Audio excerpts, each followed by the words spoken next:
On the afternoon of January 15, 1919, more than 2 million gallons of molasses broke free from a storage tank and raced through Boston's North End, a dark, syrupy tide that moved with the force of a storm surge. Good day.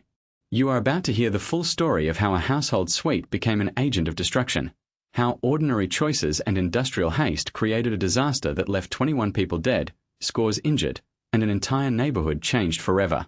Stay with me for the next 15 minutes and you will learn not only the sequence of that strange afternoon but the undercurrents that made it possible, the tank's hurried construction, the warnings brushed aside, the brittle January cold that altered how the molasses behaved, and the legal and engineering changes that followed.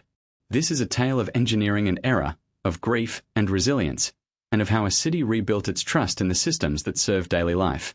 First, we'll guide you through eyewitness accounts, contemporary reports, and the quiet technical truths that explain why molasses, usually a kitchen staple, became a moving hazard. You will hear the voices of those who lived through it, and you will see how a seemingly absurd calamity shaped regulations for decades to come. No sensationalism, only a calm, respectful reconstruction of events and their meaning. If you appreciate careful, measured histories told with clarity, please consider subscribing. Now, let us turn back the clock to a cold Boston winter and trace the moments that led to the day the city was drowned in sugar. Hook and greeting, a sweet smell that turned deadly. On a bitter afternoon in Boston's North End, the harbor air carried an unexpected sweetness, a scent of molasses, heavy and warm, that drifted through alleys and into parlors. People paused in their daily routines and noticed it. Sailors on nearby ships sniffed the breeze and nodded. Children followed the smell like a curious thread. That aroma came from a massive cylindrical tank by the waterfront, a new, industrial presence that promised profit and work to a growing city. It had been filled with finely refined molasses destined for distillation and for shipping. The product itself was ordinary, used in baking, in rum production, and as an industrial sweetener. Ordinary turned ominous in the span of a breath. Good evening. The sweetness did not alarm everyone. At first it was simply a detail, a pleasant counterpoint to the salt and coal smoke of a working port. Then, in the blink of an eye, sound and movement replaced scent as the defining features of the afternoon. A sudden, thunderous rupture announced itself. Plates rattled, windows shuddered. Voices rose and then fell into stunned silence. Structures that had stood for years shivered under the force of a wave of thick, brown syrup that surged unexpectedly through the streets. Neighbors scrambled from shop fronts. Horses bolted as hard-pressed men tried to hold reins and make sense of a street that had been turned into a churning river. The tank at the center of the catastrophe had held roughly 2.3 million gallons of molasses. It was a stark, metal cylinder beside the freight depot on Commercial Street, visible from blocks away. When it gave way, the release was not a slow seep but an energetic expulsion. Witnesses described a sheet of molasses sweeping through the North End, rising and falling with the power of water yet moving with the viscous texture of syrup. The first wave climbed to heights estimated by observers at about 25 feet as it crashed into buildings and piled against lampposts. The pace of the surge was astonishing. In short order, entire streets were filled, basements became traps, docks became islands of ruin. Rescue followed immediately, carried out without ceremony by the same neighbors and laborious who had felt the first tremor. Men and women worked with buckets, ropes, and whatever muscle they had to free those caught in the sticky mass. Boats were dragged into the molasses to reach those stranded. The harbor itself, once a route of commerce, became part of the rescue and recovery effort. Sound was thick with shouts, the creak of tugboats, and the groan of boards being pried apart. Professional firemen and policemen arrived and joined hands with ordinary citizens. They hauled wagons, unlatched doors, and broke windows to pull people out. Many were saved by quick thinking and raw effort. Many more were not. Animals, too, suffered. Horses that had been harnessed to carts were trapped and sometimes had to be freed by teams of men cutting leather. The aroma that had seemed benign minutes earlier now described a scene of confusion and great physical strain. Throughout the neighborhood there was an odd, clinging stickiness that would not be scrubbed away quickly. The molasses seeped into cobbles and permeated cellars. It soaked into clothing and lingered on boots. Even after the bulk of the cleanup, the scent remained in the air and in the memories of those who lived through it. Engineers and builders later scrutinized the wreckage for causes. They found poor construction practices and inadequate testing of the tank. The steel used in the tank shell was thinner than required for such a structure, and the rivets and joints showed signs of weakness under pressure. At sub-freezing temperatures, the molasses had been colder and thicker than during warmer months. When it warmed, Internal pressures rose in ways the structure could not always accommodate. There was also evidence that the tank had been filled rapidly and without proper inspection. Experts would point to design faults and lack of oversight as the principal explanations. Curiously, prior complaints and small leaks had been reported by dock workers who noticed sugar and molasses on nearby walkways. Those early warnings, in time, would be scrutinized more closely. As stories circulated, a tableau of ordinary lives interrupted by catastrophe took shape. A bakery that once received barrels of molasses for its dough found its door sealed by a glaze. Fishermen who had waited all morning for a haul watched syrup sweep their nets away. A schoolteacher would later tell how pupils pressed faces to classroom windows, astonished at the sight of a street behaving like a brown sea. These details, mundane and human, endure as testimony. They remind us that industrial accidents do not happen in abstractions. They intersect with kitchens, with workplaces, with the small rituals of daily life. The cleanup was arduous and demanded ingenuity. Teams used steam hoses to loosen the molasses clinging to brick and timber. Horses and oxen, with ropes and pulleys, hauled away wrecked wagons and debris. Scores of laborious worked through freezing days and long nights. The effort was not swift, for molasses clings and settles into the smallest crevices. In many places, the syrup hardened into residues that lasted through the thaw and required months of scrubbing and scraping. The smell lingered in the air and on clothing, a persistent reminder for residents who had once only noted it as a novelty. Investigations moved from the streets to the courts and to the offices of engineers. Legal claims sought responsibility and compensation. They looked for proof that the tank had been negligently designed or maintained. In the months that followed, testimony, blueprints, and inspection records were examined. The public called for accountability. Municipal authorities, shaken by the scale of loss and the vulnerability they had witnessed, undertook to review building practices and industrial oversight. New attention was paid to how storage facilities were sited and constructed, and how local governments monitored industrial enterprises along waterfronts.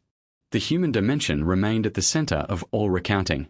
Neighbors who had pulled one another from the syrupy tide found themselves part of a quieter aftermath.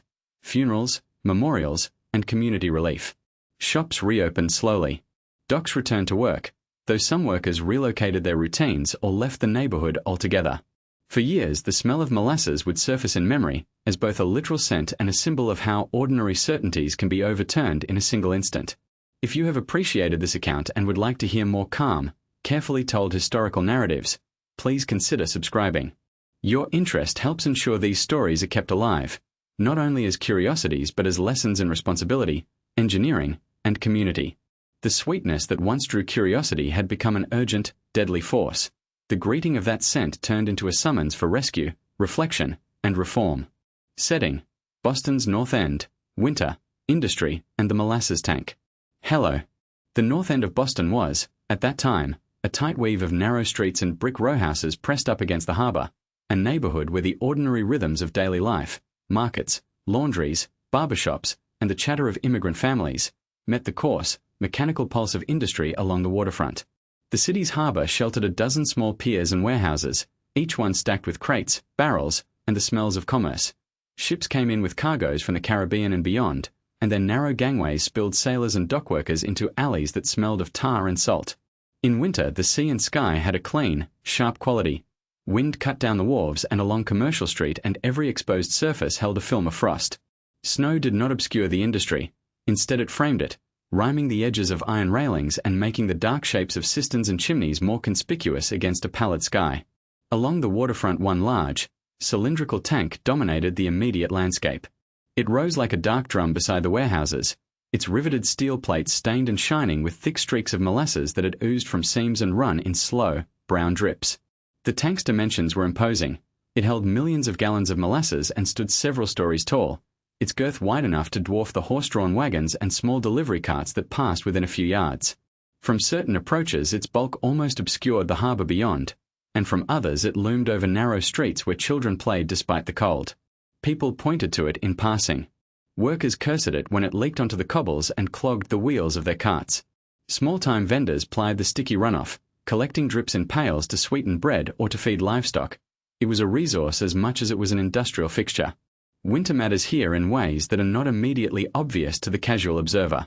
The air was brittle, and the cold conferred a deceptive solidity upon liquids that would run freely in summer. Molasses, thick and dark at any temperature, became viscid and heavy when chilled, clinging to wood and iron and the boots of anyone who trod near the tank. Yet even when it seemed to congeal, the substance could still move with terrible force if set in motion, and the presence of freezing air only emphasized the contrast between slow seep and sudden release. Steam rose from kettles in the tenements. Salt-sprayed windows beaded with ice.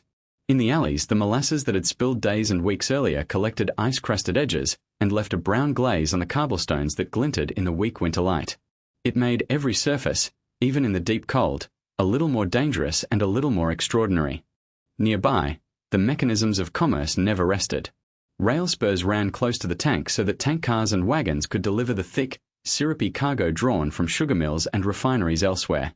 The molasses was intended for fermentation and industrial uses, and it arrived by ship and by rail, unloaded into the great tank by pumps and long pipes. Workers heaved at the hoses, foremen barked instructions, stevedores balanced on timbers slick with black residue. At the edge of the water, flatboats waited to take away barrels and raw material, and an exposed iron ladder traced the tank's side, its rungs black with residue and frost. The tank's construction was a matter of practical concern to those who worked at and around it. Reports circulated among dockhands and neighbors about the quality of the steel, about seams that dripped even when the tank was supposedly full, and about the sound of a tank settling in cold weather, which could be heard as a series of faint clicks and groans that made even seasoned men glance back. On the streets, the neighborhood's character influenced how people encountered the tank. Immigrant families lived in apartments a short walk away, and many residents earned their living through the very trades that clustered at the harbor: bakers, coopers, sailors, carriage drivers, fishmongers. Short commutes meant that children slipped between industry and home, watching the unloading at the piers as if it were theater. One example stands out: a neighborhood grocer who kept a barrel at the foot of the tank to catch slow leaks. He used the dark syrup to glaze hams and sweeten preserves. It was not uncommon to find small collections of molasses-stained scrapings at doorways or to see the tacky footprints of men returning from the waterfront. The tank did not sit apart from everyday life. It was interwoven with it, a constant presence that affected chores, business, and the omnipresent sound of commerce. There had been, in the weeks before the decisive event, clear signs that the tank was not secure. Workers pointed to hairline leaks that veined down its sides, and local papers published complaints from residents who said the vessel emitted the faint smell of rum where molasses fermented and released vapors. Some employees whispered that the tank had been hurriedly erected to meet demand. Men who wrestled daily with hose clamps and rivets told tales of seams that were tamped rather than tested. A number of examples were specific: a foreman's letter noting that the welds had been done with inconsistent heat, a dockman's complaint about a patch job that had been applied only days before, and the repeated practice of leaving the tank uncovered for long hours during unloading. Those small facts combined into a larger pattern of neglect that earned a certain uneasy familiarity among the people who walked past the tank and tried to make a living in its shadow. Sound was another important element of the setting. The waterfront had its characteristic noises: fog horns, the slap of ropes, the clatter of hoists, and the creak of timbers under load. Against that backdrop, the tank contributed its own acoustic signature: the slow drip of viscous liquid, the metallic groan of expanding steel on cold nights, the dull thud of carts bumping over molasses-slick cobbles. Sometimes the tank cleared its throat in the night, releasing trapped air through a safety valve that resounded like a distant bell. People learned these sounds as they learned the seasons. The winter winds turned ordinary noises into something jagged and thin. Conversations in doorways were short because the cold made speech brisk and quick. Still, the tank's presence was never silent, and that constant low-level soundtrack threaded through the neighborhood's days. Light and color also mattered in shaping how the tank was perceived. Under winter skies, the molasses took on a dense, black-brown sheen that contrasted with the pallor of snow and the gray brick of surrounding buildings. At dawn, the low sun would paint a battered gleam across the tank's curved flank, and at night gas lamps cast long, amber pools that caught drips and left them shining like small, trapped stars. Children's faces would sometimes flush at the sight. Artisans and painters noticed the way light pooled in the riveted hollows and along seams. The visual contrast made the structure unavoidable.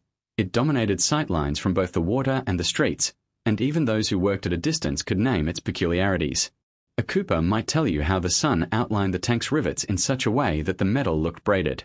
An elder resident could point to the pattern of rust that had developed along a particular seam. Daily routines bent around the tank.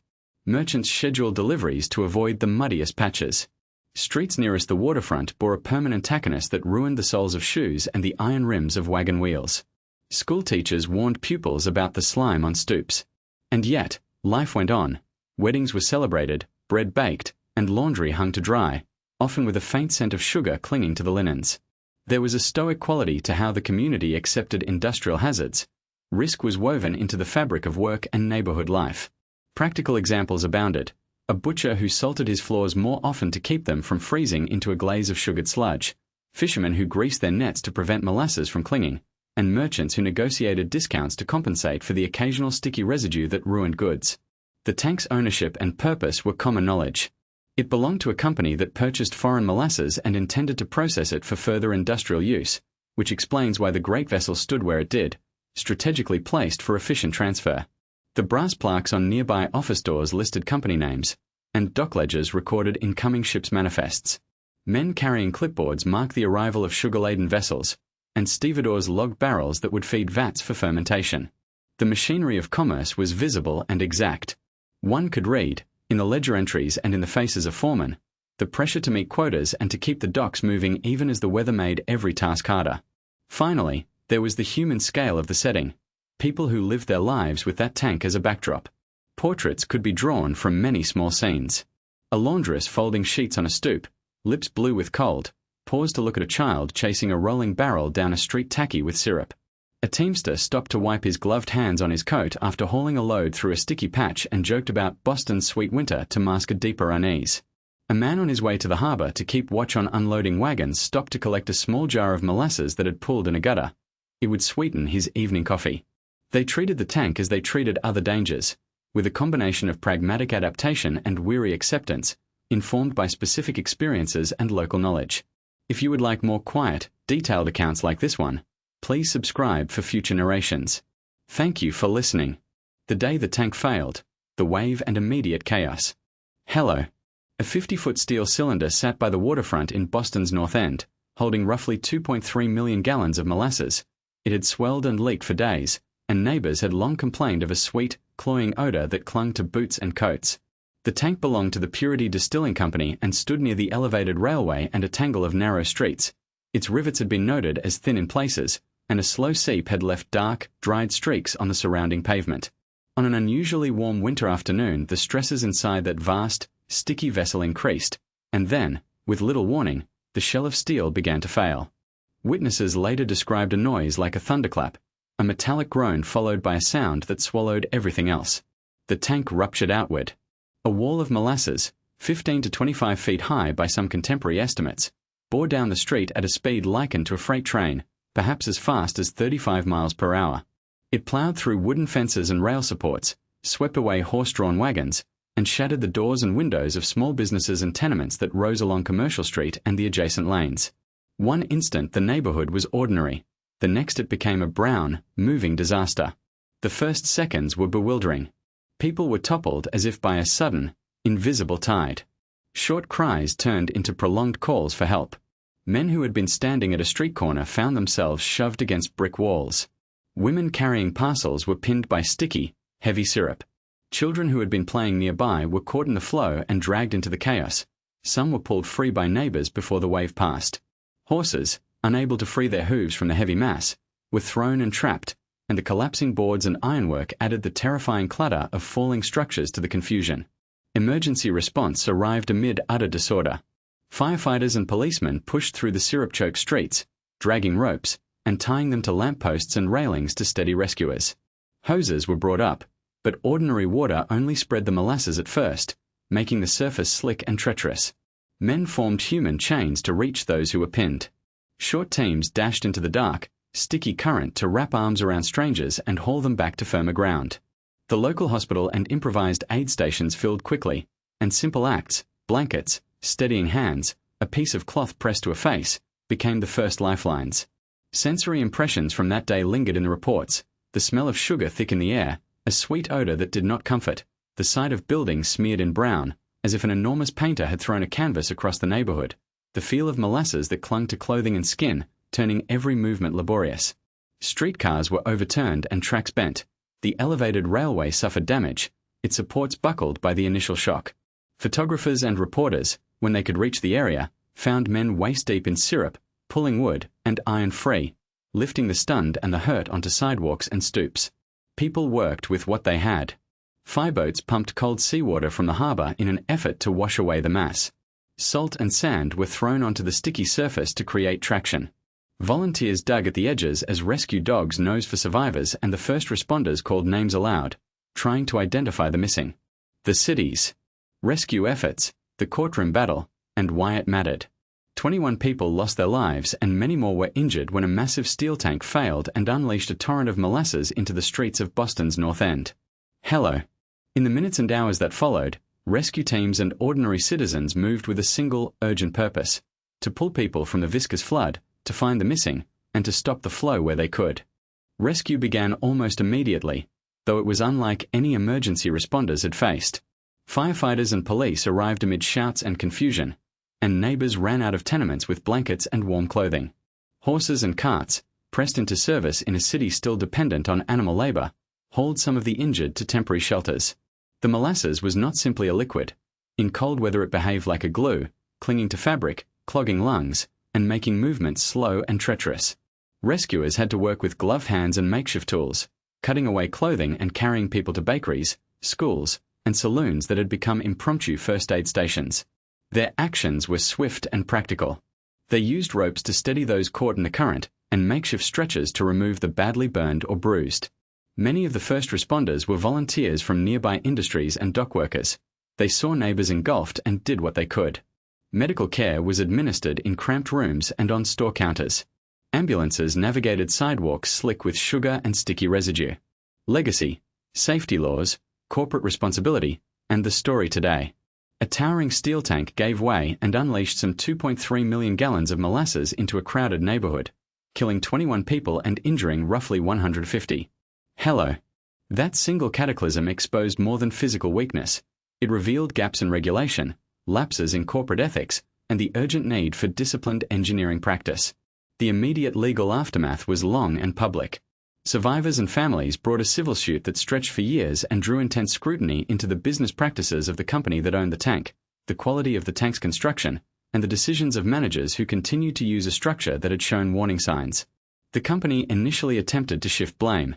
Investigators found instead that the tank had been poorly designed, hurriedly built, and inadequately tested.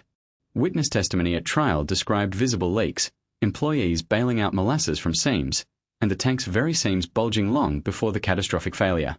The courts ultimately held the company responsible, a judicial affirmation that corporate entities can be held civilly accountable when negligence in design, construction, or maintenance causes harm to the public. Regulatory and engineering responses followed in both formal and informal ways. Municipalities rewrote building codes to require more rigorous inspection and certification for large storage vessels. Professional engineering practice moved towards stricter standards for the calculations and testing that underlie heavy industrial containers. Universities and technical societies began to treat the event as a cautionary lesson. Engineers must document designs, test welds and rivets, and respect load and thermal stresses that can transform a benign material into a hazard. Industry standards for tank construction, inspection intervals, and materials testing, developed by technical bodies and adopted by cities and states, grew more specific in the decades after the disaster. The insistence that structures be stamped and signed by licensed engineers, and that independent inspections be allowed and enforced, owes much to such high-profile failures. The story also accelerated public conversation about corporate responsibility. Business press coverage and courtroom testimony made clear that decisions made in boardrooms, economizing on materials, cutting corners on testing, or ignoring warning signs, have consequences beyond balance sheets. That conversation broadened into shareholder and consumer expectations that companies manage the risks of their operations and maintain transparent records. Corporate liability insurance markets adjusted as well, pricing policies to reflect the real-world consequences of catastrophic industrial failures. In law schools, the case has been used to teach proximate cause, negligence, and the duty companies owe to neighboring communities, while in boardrooms it became an oft-cited reminder that short-term savings achieved by skimping on safety measures can result in long-term legal and reputational losses. Concrete examples of practical change are visible if one looks at modern storage and waterfront regulations. Cities now require permits that demand engineering plans, soil tests, and independent review before approving large tanks. Routine inspections and clear chains of custody for maintenance records are standard practice in many jurisdictions. Emergency response protocols evolved too. First responders gained training for industrial spills and the movement of heavy, viscous substances, improving their ability to rescue people and secure sites. Those changes are not the product of a single law but the accumulation of municipal ordinances, industry standards, and regulatory guidance that coalesced in the wake of disasters like this one. The human and institutional memory of the event remains alive in unexpected ways. Where the tank once stood, there is now open waterfront and a small memorial plaque that names the lives lost and marks the spot for visitors and residents. The tale is taught across disciplines, in engineering ethics classes as an example of design failure and moral responsibility, in urban studies as a lesson in industrial land use near residential areas, and in legal education as a study of tort remedies and corporate accountability. Museums, books, and walking tours continue to recount the flood, not as a lurid spectacle, but as a serious case study in how systems fail and how they can be fixed. Contemporary corporate governance frameworks echo the lessons from that day. Boards are now urged to integrate risk management into corporate strategy, to ensure that safety and compliance officers have real authority, and to document decisions about maintenance, retrofits, and decommissioning. Shareholder activists and regulators press for transparency on these topics. When a modern company warns of a potential structural problem, there is often a public expectation that it will act decisively, temporarily shutting operations if necessary, rather than persisting in potentially dangerous conditions. That expectation has become part of the social license corporations must secure to operate in dense, mixed-use urban environments. Accountability has taken legal and cultural forms. On the legal side, modern plaintiffs' attorneys use forensic engineering, corporate memos, emails, and internal maintenance records to establish patterns of neglect. On the cultural side, public outrage at perceived cover-ups can lead to reputational damage that rivals or exceeds financial penalties. Companies have learned that transparent communication and rapid corrective action help to mitigate both harm and backlash. Regulatory bodies, for their part, have demonstrated that they can impose fines, require remediation, and demand changes in operating permits when negligence is proven. Yet the story is not merely a ledger of laws and rules. It has practical implications for urban planners and emergency managers today. Planners who decide where to site industrial storage must balance economic utility with neighborhood safety. Emergency managers today run drills and prepare for non-traditional hazards, liquids with unusual flow characteristics, for instance, because historical failures taught them that hazards are not always obvious. Local governments maintain inventories of hazardous facilities and set buffer zones to reduce exposure. In many cities, public access to safety records and to the terms of operating permits has increased, offering neighbors information that was once difficult to obtain. Finally, the flood remains a living narrative in the civic imagination because it encapsulates a simple and enduring truth. Infrastructure and industry are safe only when technical competence, honest management, and public oversight come together. The technical lessons on material fatigue, foundation settlement, and the forces that build within a contained fluid are taught alongside the ethical lessons that organizations must heed warnings, that they should not silence dissenting engineers, and that public safety must not be subordinated to the demands of haste or profit. That combination of technical rigor and moral clarity has shaped how communities, regulators, and companies think about prevention. If you find this account useful and would like more explorations of historical events that continue to shape law, engineering, and civic life, please consider subscribing for future narratives. Thank you for listening. Hello. In the hush that followed the rising tide of sticky darkness, Boston learned, in a single terrible hour, how a city and its people could be altered by something as humble as molasses. On January 15, 1919, a poorly built storage tank on Keeney Square ruptured, releasing roughly 2.3 million gallons of molasses in a wave that moved with the force of a storm. The wave swept through the North End and along Commercial Street, destroying buildings, overturning vehicles, and carrying away lives and livelihoods. 21 people lost their lives, more than 100 were injured, horses and infrastructure were destroyed, and the cleanup took weeks amid the winter's cold and the pervasive, lingering scent of sugar. In the months and years that followed, the disaster exposed negligence in industrial practice, rushed construction, inadequate inspection, and a corporate culture that placed profit above safety. The legal battles that ensued led to stricter building codes, improved oversight, and a sober reminder that modern conveniences demand vigilant care. Remember the faces in the photographs, the children pulled from debris, the marathon of volunteers who shoveled molasses by hand. Remember the small acts of heroism, the dock workers, policemen, and neighbors who risked themselves, and the ordinary grief of families who never stopped missing those they lost. If you imagine walking today through those same streets, you might feel the quiet weight of history under your feet, a lesson that progress without prudence can bring tragedy, and that communities eventually compel change. If this story touched you, please consider subscribing. Your presence helps us continue to tell careful, human stories from the past. Stories that remind us why good regulation, honest engineering, and communal responsibility matter. In future episodes, we will delve deeper into the legal fight that followed the flood, and the personal histories of survivors and first responders, tracing how a city rebuilt itself and reshaped its laws in the aftermath. For now, bow for a moment to the memory of those lost and the resilience of those who remained. The Great Molasses Flood is not merely an oddity of history. It is a quiet warning and a testament to the ordinary courage that binds a city together. Thank you for listening.